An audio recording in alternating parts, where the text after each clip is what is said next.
Hello, welcome to the Dreamers Podcast. I'm your host, Anne-Lyse Wealth, and today on the show, I'm chatting with Justin Chung. Justin is a real estate investor, is a father of two, a husband, and he's an award-winning real estate investor. And so today we're talking about everything real estate. Here is Justin Chung. Justin Chung, welcome to the Dreamers Podcast. Thanks for having me, Anne-Lyse. So, Justin, do you mind telling the Dreamers a little bit about you and what you do? Sure. So I'm a husband and a father of two young boys. And I would say being a father and really being a parent has helped me think about or rethink about how I want to have an impact or legacy on my kids. So recently I launched a podcast. It's called the Money Dad Podcast, and it's really dedicated to helping parents raise money smart kids. And I've had an opportunity to really talk to a number of people like yourself and others that have appeared on the show. And really, it's just about helping others, especially parents, on how they can do that. I'm super passionate about helping parents raise money smart kids. At the same time, I work full time at a corporate job. But many years ago, about 15 years ago, I decided to invest in real estate, really start my journey as a real estate investor because I wanted to create multiple streams of income and a way to start building wealth.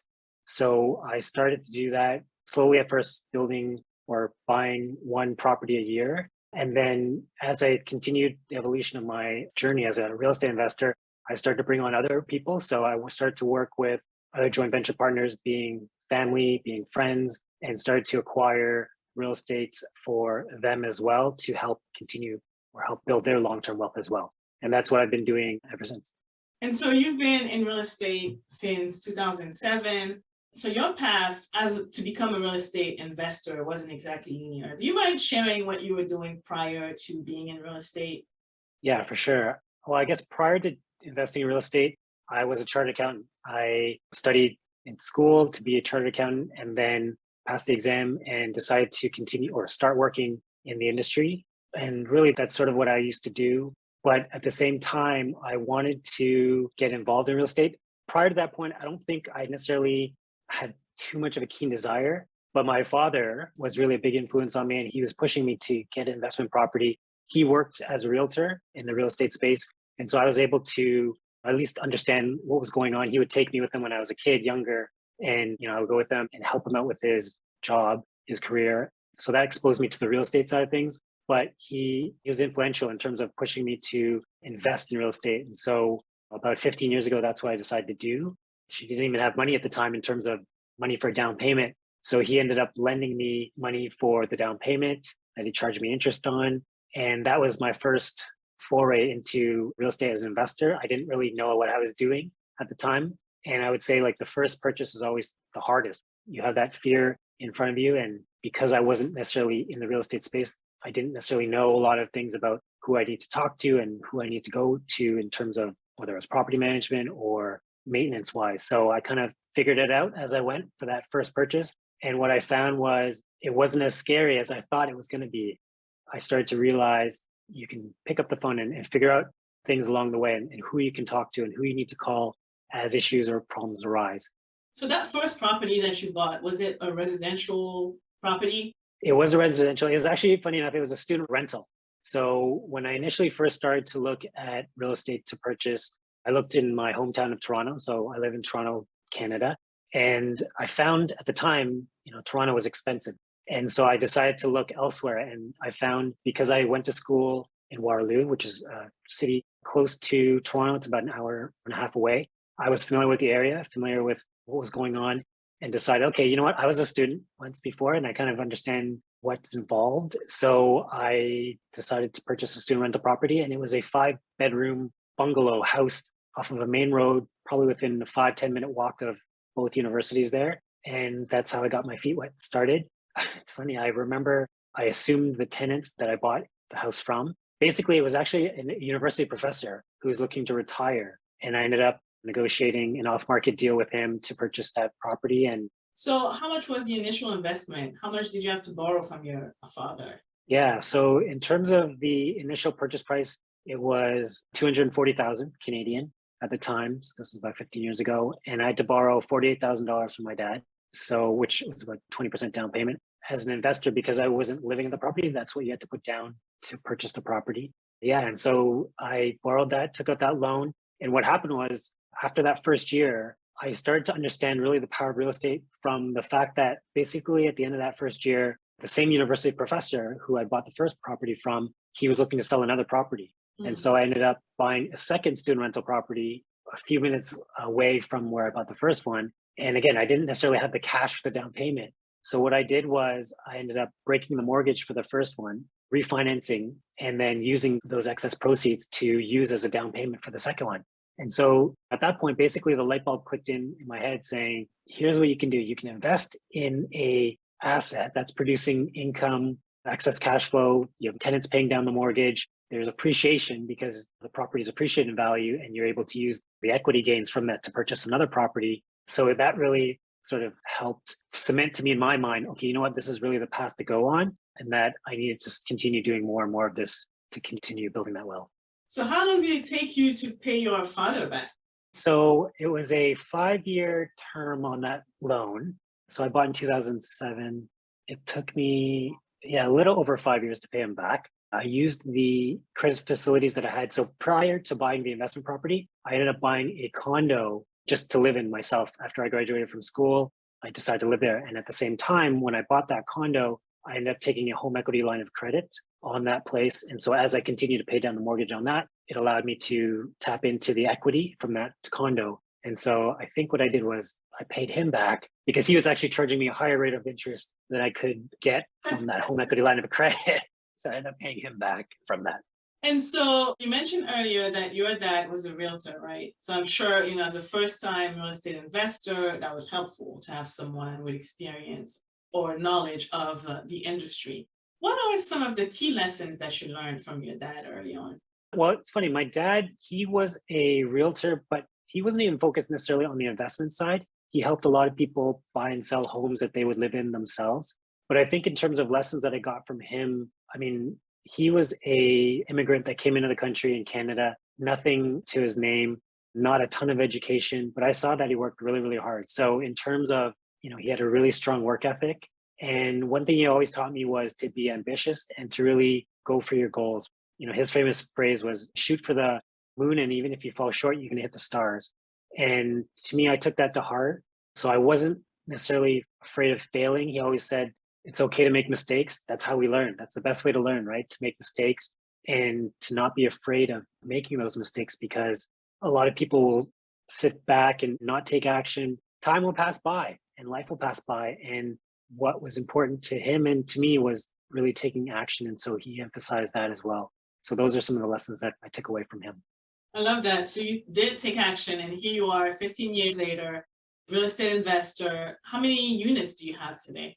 I have an ownership interest in about 25 units.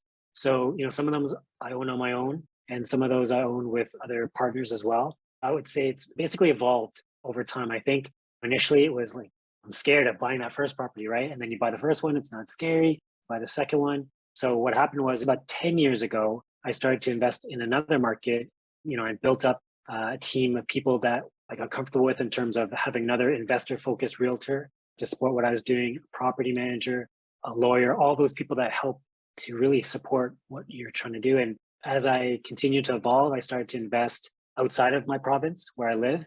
And then again, bring on joint venture partners to help further grow the portfolio for myself, but as well help them build their long-term wealth.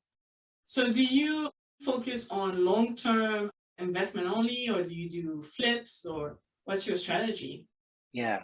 My strategy has always been long-term buy and hold. I think for me, because I continued to work in a corporate job full-time, I wasn't necessarily keen on doing short-term flips. And I always found that buying properties is tough, trying to figure out where you want to buy and then trying to secure properties was not necessarily easy. And to me, there were a lot of transaction and friction costs to doing it short-term. And I didn't necessarily need the income from these short-term flips. So my focus has always been long-term buy and hold, whether that's student rentals or whether that's single family residential. I just found that to be an easier strategy to execute. And I also found that in terms of the types of homes that I bought, a lot of them, let's say on the single family side, were really more these starter homes, right? It's not these luxury homes. It's really starter homes that are in high demand from people either renting that were looking to making purchases or people that lived in the area that owned homes. I just found that that model was simpler to replicate. And to me, it was more about finding a system and finding a model that I could easily replicate over and over and over again. I found that key to building my portfolio. So you are a podcast host, right? And your show focuses on raising money smart kids, as you said. Well, first of all, how old are your kids? So my kids are 2 and 7. Okay, so still early in the process, but maybe you can talk to us about what are your plans in terms of how you will raise them to become financial grown-ups? What are some of the things that you're thinking about implementing? And what are some of the things that you're doing right now with your 7-year-old? Yeah, I'd say with my 7-year-old, I'm trying to incorporate, I guess, as much as what I'm doing in terms of my own life and providing that exposure and experience to him. I think for me, looking back at my own childhood, my dad exposed me to different experiences. So he was always hustling, trying to make a living because he didn't have a steady 9 to 5 job that paid a salary. And so I saw him get involved with a lot of different things, whether it was as a wholesaler, whether that was as an accountant, whether that was as a realtor. And so that, to me, in my mind, those different types of experiences taught me about money and finances along the way. And so I guess what I'm trying to do with my own kids, and especially with my 7-year-old, is because he's a little bit older, is just show him, like, for example, on the real estate side, I'll get him to, as much as possible, try to either accompany me on different things. So let's say, for example, there's a house where there's some repairs that need to be done. So I'll take him with me and show him, okay, these are the types of repairs are done. Oh, we need to get the roof replaced, and I'll explain that process. Or let's say when there's tenant turnovers, there's some of the properties, for the example, the student rental ones, I still manage. And so I'll take him with me to do the turnovers between tenants. And I'll take him and explain to him the process and what's going on. Or even he'll deposit, I get checks and he'll make deposits for me or pay certain bills online for me. So I'm just trying to get him exposure into money and what that's all about from an investment perspective. A number of months ago, I'm trying to teach him about saving and investing. And so I've told him, like, all the money that he gets from whether it's birthdays or Christmas or Chinese New Year, he'll deposit into his piggy bank, or I'll call that the bank of dad, and I'll pay him interest on that to show him here's the power of compound interest. And he'll remind me every month, Dad, don't forget to pay me. So things like that. Or I'll show him, for example, in comparison to saving your money in the bank, which pays a little bit of interest, here's how you can invest it in the stock market. And you don't necessarily have to invest in individual stocks. You could, but you can invest in a well-diversified portfolio that hold 500 of the biggest US companies, and you are part owner of all those companies. So I'm trying to make it real for him and trying to explain to him as we go along. And I think he's starting to pick up on some of it. It's funny, yesterday we went to the store, and most of the time, like, I'll make purchases out of my own money. But he had a book actually that he received as a gift, and he had a gift receipt, and he wanted to return it. And I said, okay, you know what? Return it, but find something of equal value so that we don't have to pay the difference. But he found another book that he liked that was higher than, I guess, the gift that he got was. So I said, okay, you know what? If you want to buy it, you're gonna have to pay me the difference out of your own bank account, or your own piggy bank. And he said, yes, yeah, sure, I'll do that. And so I knew for sure he really wanted that book. And then, when he got home, he took the money out of his bank account and he paid me. And so that was his first purchase, right? So I think the more conversations and the more exposure that I give to him and to my little one, even my 2-year-old, I'll get him to help. When we're at the grocery store, he loves, like, tapping the credit card on the point of sale terminal, and it's fun for him. But as he gets older as well, I'll start to incorporate discussions around money as well. I love it. I love it. So you've been investing in real estate since, I guess, you started during the recession, it seems. I started, so yeah, 2007 was back before the financial crisis. Yes. So I started before. So you've invested throughout the last recession, right? Yes. So looking back, I'm curious to hear some of the key takeaways that you can share with the audience. What are some of the things that listeners or people who are watching can take away from investing during times that are tumultuous? In Toronto right now, where I live, prices around where I live and even just around the Greater Toronto area, they've really taken off during the pandemic. They've risen 25, 30% a year over the last 2 years. And it's really not sustainable. And so things have started to cool, right? Interest rates are starting to go back up. There's more fear in the market because of that, rates rising. And I would say, like, as an investor, these are actually times of buying opportunity. So for me, I've always focused on buying positive cash flow properties. So what that means is really buying something that covers where the rents cover all of the operating expenses as well as the financing and leaves some left over. What that does, I think, is really protect you, protect against the downside risk in the event of a downturn or in the event of a market correction, because you're not necessarily just speculating. So I personally, from a strategy perspective, didn't want to just buy a property and hope that it went up in value. And I didn't want to buy something that was way overpriced so that I would be feeding it every month because the rents weren't going to cover it. So I think from an investment perspective, going through tumultuous times and going through recessions, it's really trying to pick up properties that can continue to cash flow, whether there is a recession or not. And that's making sure that when you buy the property, you're buying in areas that are desirable, in demand, either from a job perspective and like the economy is growing, the jobs market's strong, and population is growing as well. And those are some of the things that, as long as the fundamentals in the market are good and strong and you have positive cash flow, that will take you through those tougher times. So how have you been able to find those properties, right? Because I'm sure everybody wants to buy cash flowing properties, but how have you been able to find these deals? One would be not necessarily focusing on the main metropolitan areas. I'm not necessarily looking for properties in Toronto where the prices are very high. I'm looking at secondary markets an hour or two out from the main city. What I found is that the rents are still quite good and you're not paying as high prices. So that helps in terms of making the property be able to cash flow. And the second strategy I would say is looking for opportunities in properties where you can have multiple units within that same property. You could add a legal basement suite as well as a third unit potentially where you add a what's called a garden suite, an accessory dwelling unit in the back that you can rent out separately as well. So you can have one piece of land and have basically three different ways and three different tenants to cover the operating expenses and the financing costs for those properties. And that helps transform that property where if you just thought of it as like, I'm going to buy one single house, maybe that's not necessarily going to work. But if you took that house and turned it into three different units, those numbers will work. So it's really trying to be creative and look for ways to add value and look for different ways to profit from that one piece of land. That's a jam.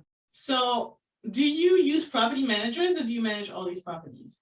It's a hybrid approach. I would say like the ones still as student rentals that I still own, I manage those myself. I kind of started with that and I never let that go. I guess one day I probably will, but I still have not let that go. But in terms of other areas, whether that's areas, let's say an hour or two away from me or out of province, those I have property managers for and who look after it. And they've been great. I think the key to scaling your portfolio is really figuring out how you can leverage your time. I found out early on that there's only so much time that you have, especially with full-time job, family. And so it's trying to figure out how, your best use of that time in. So it's really leveraging the expertise and experience of other individuals that can help deal with and take those phone calls that conveniently happen when you're on vacation and that you don't want to take. So finding those people, good property managers to help manage those can really help go a long way towards scaling your portfolio. Can you think of a failure in real estate and what you've learned from it that you can share with us?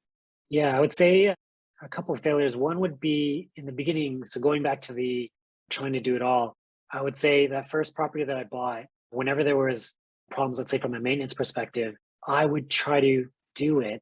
And then I'm not even the greatest of handy people. So I would I would talk to my dad and he had a friend that he would bring from Toronto. We would drive for like an hour and a half to this property. The repair would take more than what it normally should take because we're trying to figure this out as we go. And so what I learned quickly from that was, you know what, for areas where you're not an expert in and you don't have the time and patience to figure out, go and hire people who are well qualified to do that, right? So that I would say from a failure perspective, that's time lost. And then other examples I can think of and lessons that I've learned since the beginning is that in the beginning, I think I started to get more caught up in trying to get the best deal. So let's say trying to negotiate that if it's a difference between $5 or 10 or 15 or $20,000 and you're trying to get the best deal and or make sure that you're protected from all risks. So I remember there's a couple of situations where I tried to buy property and I was negotiating with the seller where it became overly complicated. And stepping back, I could have just made it a lot simpler and I would have that property today. Ultimately, I didn't end up getting those deals because it ended up overcomplicating things to the seller, or even in terms of price, we weren't able to agree on a price when we weren't even, in hindsight, we weren't that far apart. So I think those are some of the things that I've learned along the way. So just try to put that into practice as I continue to evolve here. Well, thanks for sharing that. I think a lot of times we put a lot of emphasis on how much we're spending, but not necessarily taking into account how much time we're saving, how much our time is worth. I'm really glad you pointed that out. Piggyback on what you said earlier about purchasing cash flowing properties, when you mentioned that you lost some deals because you were just trying to get the best deal. In those scenarios, you were already cash flowing, but you were just trying to maximize. So that's a great lesson there as well. But for anyone that's watching the show, wanting to get started, do you have 3 to 5 steps that they can take to get started building wealth through real estate? Yeah, I would say the first step would be to really get yourself educated about what you're doing. So, for example, let's say if you're looking to invest in real estate in a certain market, start to understand what's going on in that market, what's happening from an economic perspective, what's happening from a job perspective, what are the drivers of that market. So, get yourself familiar and going with that. And I would say the second thing would be to do is really build up a network of people that can help support you. So, whether getting in touch with an investor focused realtor, not necessarily someone who's just doing real estate buying and selling houses for people living in them, but really someone who's very conversant from an investment perspective. Like when I started to build my portfolio, it was really gaining confidence in the realtors that knew that market, that knew what the market rents were, that knew what these properties were worth, that could tell me all the ins and outs of it. So really focusing on building up your team of people to help support you in your journey. And included as part of that would be finding mentors, right? So I remember vividly early on in my real estate career, I joined a real estate investment network group. And that was really a way for us to get together every month and talk with and meet with other like-minded investors. Because if you're not in the real estate space and thinking about it and talking to people about it every day, it's very easy to get distracted and caught up in other day-to-day life, right? So you always want to find a group of people that you can run things by in terms of, does this make sense, or what's your experience here? And that provides further confidence to you as you go out and source deals or go out and invest in properties. It gives you that confidence that you have someone to turn to if you ever need help. So I would say that's a big part of it as well. And just, yeah, finding mentors and people to support you on your journey. Some people who have done it before, who have experience of what you're trying to do. They always say success leaves clues, right? So a lot of what we're doing is it's already been done. You just need to make sure you align with and find people that you can follow and that have done what you're doing.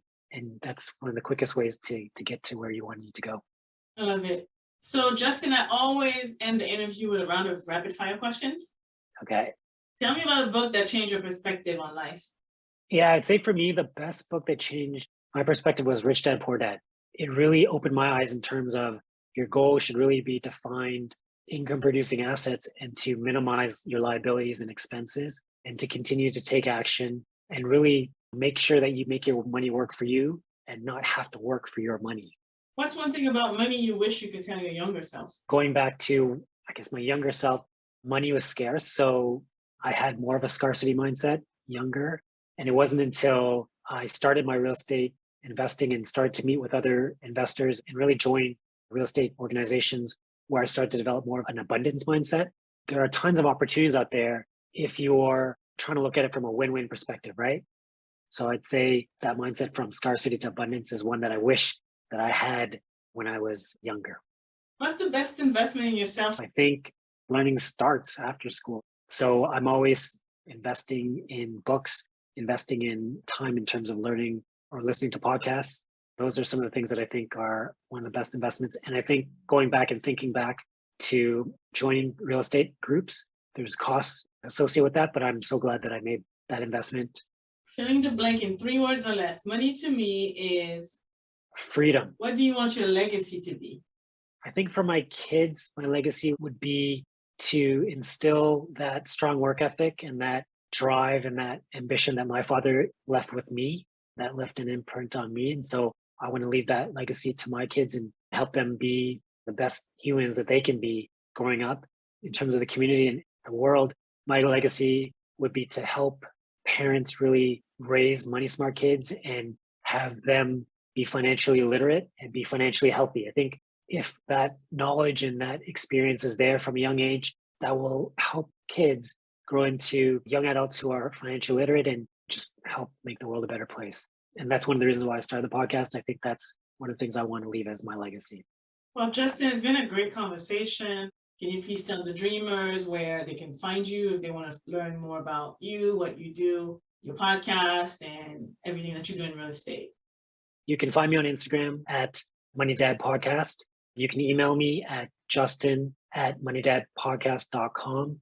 Or if you want to tune into my podcast and subscribe, you can find me on major podcasting platforms like Apple or Spotify, or you can go to my website at moneydadpodcast.com and connect with me there. All right. Well, thank you so much, Justin. Thank you so much, Anne-Lyse. It's been a pleasure.